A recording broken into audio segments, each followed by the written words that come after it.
Okay, you want to know about what my passion is involving missions, involving life, really. The first thing is my relationship with God and knowing Christ, coming to maturity in Him. So because of the busyness of life, often that doesn't, I feel like I'm failing in that, but fortunately because of the grace of God, I have hope that I'll be mature in Him. But that's something that we're always working on through our whole lives, but we certainly are aware of it. Yeah. I really want to understand how generous He is, and that's how I want to move toward the generosity of Christ. Yeah. And modeling that. And modeling that in our life and in our relationships. So we need to know that. Peter, you're really great at understanding God's Word, and as we've mentored young couples, then that is a key way that we can approach them and show them what God has for them. So relationship with the Lord, and then with the each other. Teamwork, and then we have a passion. We've just been thinking a lot about legacy, and so a real part of the passion is mentoring our children in giving.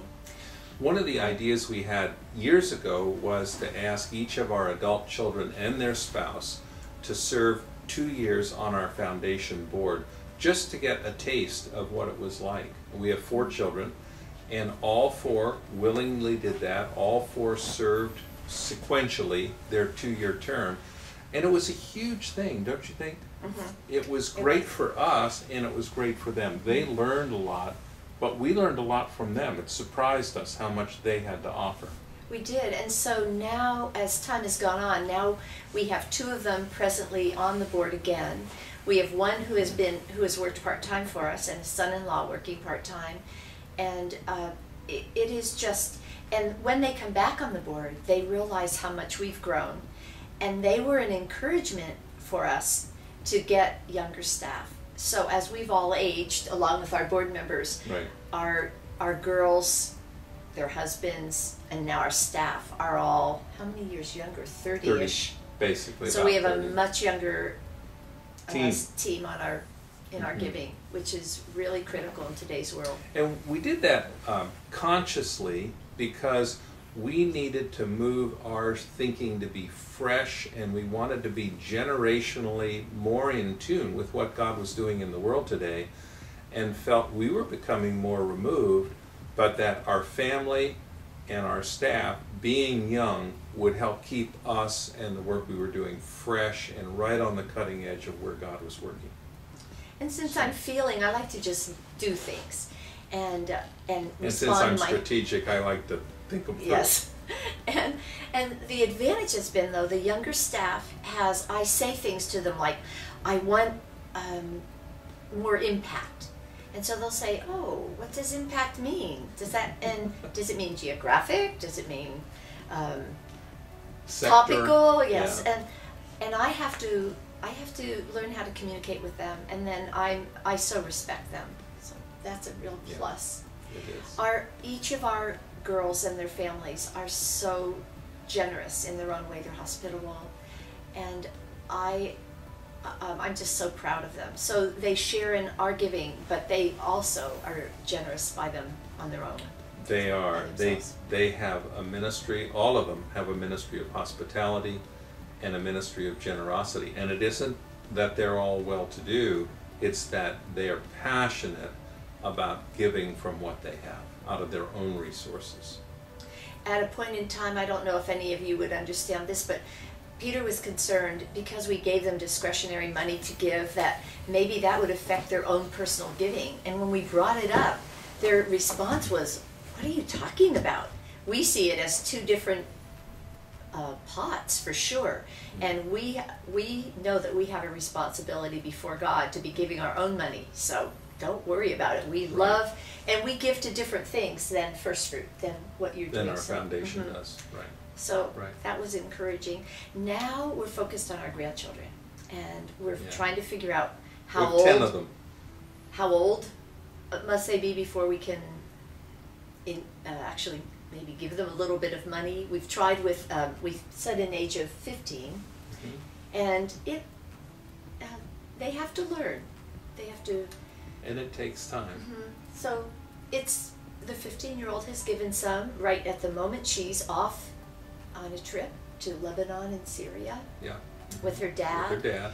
And we'll see what God does on that trip to broaden her heart. But they all seem so far to have a heart for the Lord and a real sensitivity and a bent toward generosity, at least the ones that are old enough for us to tell. The 18-month-old, we're not quite sure where he's coming from yet. We don't understand boys, actually. That'll be so. And then another part of the passion. Should we say anything else about the children? Yeah, that's probably enough. I could give a whole talk on choices. I think as parents of who are wealthy, of means, you have to make, when you're raising them, you have to choose how you want to influence them. And for us, travel was really important, and especially in the developing world. Experiences rather than objects or items. So, but we really respected our kids as they were growing up, but we never gave them extensive amounts because we felt they had to make their own way, and that was part of respecting them, to allow them the freedom to need to learn what it means to be on your own. And it has worked out well, at least so far, and in God's grace, and we're thankful for that. You know, another area, remember a few years ago we decided we wanted to try to mentor some younger couples of wealth in the area of giving and generosity? Oh, that's key. Yeah. How long did we spend doing that? Probably a year and a half. Yeah. I think. And we learned a lot. As I mentioned before, we had a scriptural base that Peter always kept us focused on. But we also asked the couples when we started, what are your key concerns or questions about giving? Right. And then had areas that we talked about. That was really great. I want to do more of it. I'm waiting for the Lord to give us more people that we can encourage. But we learned a lot because our wealth has been acquired by your hard work and blessing. We started with nothing, and it was created out of a business that I started and ran. But one of my friends has inherited wealth, and that's a whole different area, and we really learned a lot. So we did. I think as someone, we really have to be listeners and try to understand as we're attempting to build into people or mentor them. But it is interesting because so often they're really open for it, but they haven't had the experiences that we've had, just partly because of being older, and they're very willing to learn. And so it's just trying to help them move faster toward goals that they're aiming toward anyway, which is exciting. It's fun to do that. Because we have maybe 20 years more experience, we can help leapfrog them so they don't have to spend 20 years getting the experience we spent 20 years getting. I think that's the hope, but we notice that people really have their own call from the Lord. They do. And so we try to encourage people to give internationally, would be a passion of ours. Yeah. But some people are called right to their community, and so that's true. But we do want to help them move along in decision making, for sure, of just where their heart is. Right. And one of the things that we encouraged them to was to be willing to help others. And I see both of those couples doing that, so that it begins to multiply out to next generations, not only in their own family, but beyond their own family.